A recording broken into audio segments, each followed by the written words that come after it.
Now we'll move on to the next motion on protect academic freedom, defend Statute 24.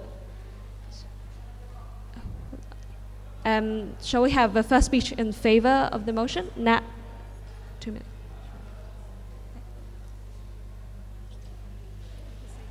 Academic freedom at Warwick is under attack.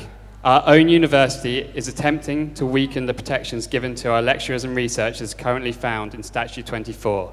And this is bad news for all of us who care about academic freedom, learning conditions, and the research environment here at Warwick.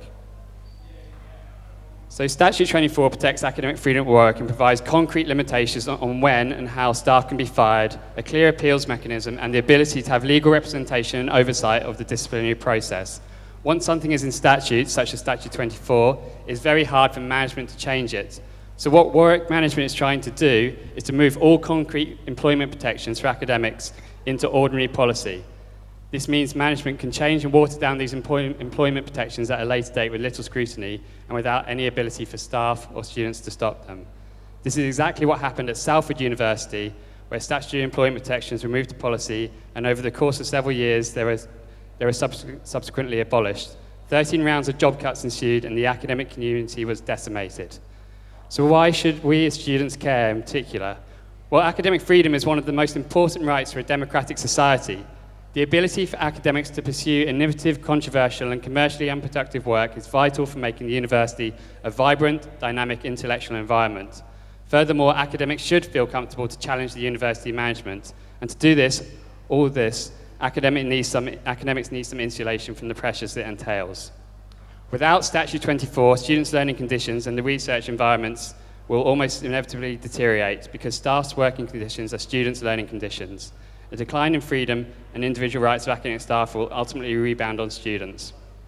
After statutory protections were scrapped at Salford University, class sizes expanded, academic workloads increased, and teaching quality declined. We could face the same changes here at Warwick. It is no wonder that the head of Warwick UCU has described these changes as the most significant in Warwick for 30 years. So to wrap up, can we defeat these reforms? Yes, we can. Voting for this motion is the first step.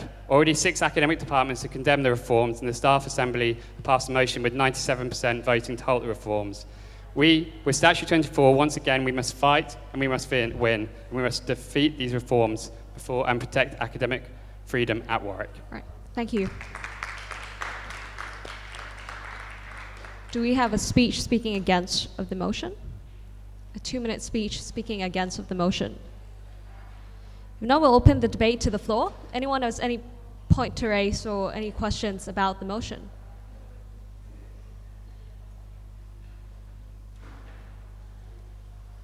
Any comments on the motion or any questions about the motion?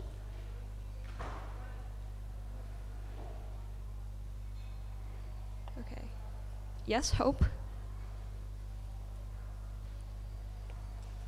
Sorry, I was just seeking clarification from Nat there, who confirmed that it does actually also include redundancies, and I think it's a really important point to make that recently, for those people that aren't aware, there has been a wave of mass redundancies of academic staff across the country. It started off with Manchester announcing 171 job cuts, one of the main reasons they cited for that was the higher education reforms, yet another reason why we need to oppose them. But this then following on from that, there was a wave of cuts announced at about 15 other universities, and we can expect that this is a sign of more to come. So it's more important than ever that the rights of academics around dismissals and redundancies are protected. UCU have made their stance very clear. We should stand in solidarity as the Students' Union with the Staff Union and recognise, as Nat says, that staff working conditions are student learning conditions. So please vote for this motion. Thank you. The person at the back, please. Thank you very much. I'm very much in favour of this motion, but I would also like some clarification as well on some of the concrete actions that the SU will be able to take with UCU. Will we include, let's say, strikes, protests, etc., in regards to actually keeping the statute up, and to what extent is the union prepared to actually go to ensure this motion, or to ensure the statute remains? Thank you very much. Thank you. Would Nat like to respond? Yes, please. So this motion will allow the Students' Union to stand in solidarity with academics and any of our students who are also affected directly by this.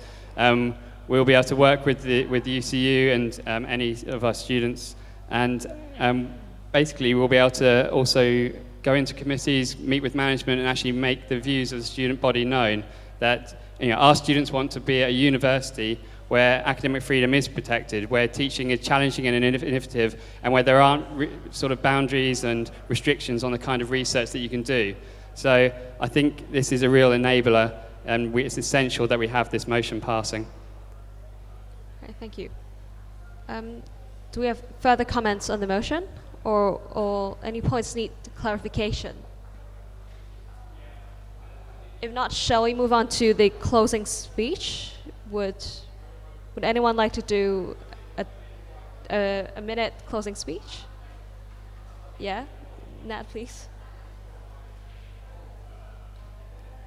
So this really comes down to what kind of university do you want to study at or do research at? And I think it's quite clear that for most of us here, we want to be at a university where academic freedom is put at the heart of the values, and a university where students are taught a range of modules, not just within a narrow range of acceptable research or teaching standards. We want to hear a diverse range of views, and we want to receive challenging and innovative teaching. We want to protect our staff and make sure that they're confident to be able to challenge management when they disagree without fear of reprisal. So if you respect academic freedom, if you respect the values of diverse teaching and research, then please vote for this motion and let us protect academic research through Statute 24. Thank you. We'll have an indicative vote for this motion. Oh, yes. Is there a closing speech speaking against of the motion? Excuse me, sorry. Okay, if not, then shall we move on to an indicative vote on this motion? A vote in favor of this motion? Against? Abstain? All right. The majority of the attendees here seem to agree with the motion to go ahead.